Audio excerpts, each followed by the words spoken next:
தினம்தோறும் விளக்கேற்ற நல்ல எண்ணெய் இதயம் நல்லெண்ணெய்.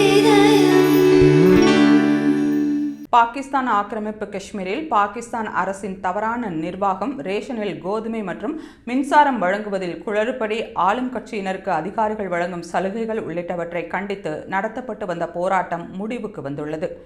கடந்த செப்டம்பர் 29 நடந்த போராட்டத்தின் போது வெடித்த வன்முறையில் 10 பேர் கொல்லப்பட்டனர்.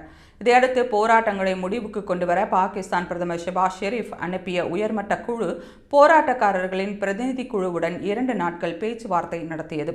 அதைத் தொடர்ந்து போராட்டக்காரர்களின் 38 அம்ச கோரிக்கைகளில் 25 கோரிக்கைகள் ஏற்கப்பட்டதாக தகவல் வெளியாகியுள்ளது.